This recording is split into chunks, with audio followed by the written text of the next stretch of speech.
Assalamualaikum warahmatullahi wabarakatuh. Perkenalkan, saya Mevrisun Hatimah dengan NIM 2314070001. Saya dari kelompok 7, mata kuliah pengembangan kurikulum.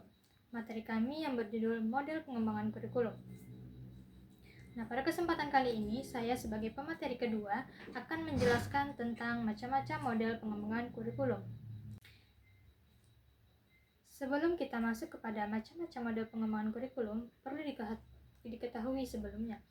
Model pengembangan kurikulum adalah pola atau kerangka berpikir yang digunakan untuk merancang, berlandaskan, dan mengevaluasi kurikulum agar tujuan pendidikan tercapai secara efektif.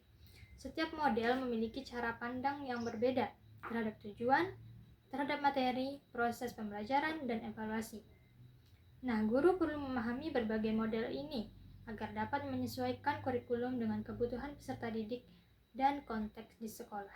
Adapun macam-macam model pengembangan kurikulum yang akan saya bahas pada kesempatan kali ini ada 5, yaitu yang pertama model Tiller atau Objective Model. Model Tiller ini dikembangkan oleh Ralph W. Tiller dan dikenal sebagai model yang paling klasik dan sistematik. Model Tiller menekankan bahwa kurikulum harus dimulai dari tujuan pembelajaran yang jelas. Setelah tujuan ditentukan, barulah dipilih materi, metode pembelajaran, dan evaluasi yang sesuai dengan siswa. Pada model Tiller ini terdapat beberapa langkah yang terdiri dari 4 pertanyaan utama. Yang pertama yaitu tujuan pendidikan seperti apa yang ingin dicapai. Yang kedua, pengalaman belajar apa yang dapat mencapai tujuan tersebut. Yang ketiga, bagaimana pengalaman itu dapat diorganisasikan. Dan yang keempat, bagaimana cara mengetahui tujuan pembelajaran telah tercapai atau belum. Nah, model Tiller ini sangat mudah dipahami karena alurnya logis dan terstruktur dari awal sampai akhir. Contoh penerapan model Tiller yaitu guru di kelas 5 menetapkan tujuan pembelajaran IPAS, yaitu siswa mampu menjelaskan daur air.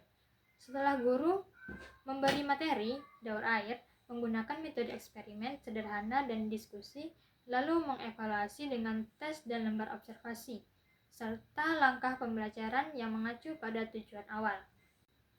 Selanjutnya yaitu model yang kedua, yaitu model Taba atau dikenal dengan Grassroots Model. Model ini merupakan model yang dikembangkan oleh Hilda Taba dan menekankan bahwa guru adalah pengembang kurikulum utama. Nah, model Taba bersifat bottom up, artinya kurikulum dikembangkan dari kelas dan kebutuhan nyata siswa, bukan langsung dari kebijakan pusat. Langkah-langkah model Hilda Taba ini meliputi beberapa, yaitu diagnosis kebutuhan siswa, perumusan tujuan, pemilihan dan perorganisasian materi, pemilihan pengalaman belajar, dan mengevaluasi. Model ini sangat cocok untuk di sekolah yang ingin mengembangkan kurikulum kontekstual dan fleksibel. Contoh penerapan dari model ini yaitu guru menemukan siswa kelas 6 kesulitan memahami konsep energi. Kemudian guru menyusun materi tambahan berbasis proyek membuat kincir angin sederhana. Kurikulum ini disesuaikan dengan kondisi siswa, bukan sekedar mengikuti buku teks saja. Selanjutnya model yang ketiga, yaitu model Wheeler atau Critical Model. Model ini dikembangkan oleh D.K. Wheeler dan menekankan bahwa pengembangan kurikulum adalah proses berulang atau siklus. Artinya, evaluasi tidak hanya dilakukan di akhir, tetapi mempengaruhi tujuan, materi, dan metode pembelajaran. Model ini menunjukkan bahwa kurikulum harus terus diperbaiki sesuai hasil evaluasi dan berkembang dengan aman. Contoh penerapan model ini yaitu setelah 1 semester guru mengevaluasi pembelajaran IPAS dan menemukan metode ceramah kurang efektif. Pada semester berikutnya, guru memperbaiki kurikulum dengan menambahkan pembelajaran berbasis proyek dan eksperimen. Selanjutnya model yang keempat, yaitu model Olivia atau Comprehensive Model. Model ini dikembangkan oleh Peter F. Olivia dan bersifat komprehensif serta sistematis. Model Olivia mengaitkan tujuan pendidikan nasional, kebutuhan masyarakat, sekolah, hingga kebutuhan individu siswa. Nah, model ini cocok digunakan untuk pengembangan kurikulum tingkat sekolah karena banyak melibatkan berbagai pihak seperti kepala sekolah, guru, pemangku kepentingan lainnya. Contoh penerapan model Olivia ini yaitu sekolah menyusun kurikulum muatan lokal berbasis lingkungan. Tujuannya agar sekolah memenuhi kebutuhan masyarakat sekitar dan karakter siswa dipadukan dalam pembelajaran proyek kebersihan lingkungan dan daur ulang sampah. Selanjutnya model yang kelima yaitu model Hilda Tile atau tabla terpadu atau disebut juga dengan praktik sekolah.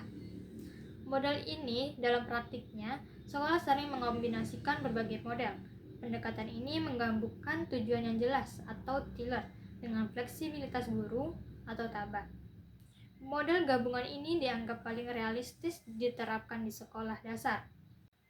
Contoh penerapan dari model ini yaitu guru menetapkan tujuan pembelajaran berdasarkan kurikulum nasional, tetapi mengembangkan metode, media, dan kegiatan belajar sesuai dengan kondisi siswa seperti pembelajaran tematik, proyek kelompok, dan observasi lingkungan di sekitar. Setiap model pengembangan kurikulum ini memiliki kelebihan dan kekurangannya masing-masing. Tidak ada satu model yang paling benar. Yang terpenting adalah bagaimana guru mampu memilih dan menyesuaikan model dengan kebutuhan siswa, karakter sekolah, dan tuntunan zaman. Guru yang kreatif akan menjadikan kurikulum sebagai alat untuk menciptakan pembelajaran yang bermakna, aktif, dan menyenangkan. Nah, sekian materi yang saya jelaskan. Semoga dapat bermanfaat bagi saya sendiri dan juga teman-teman sekalian.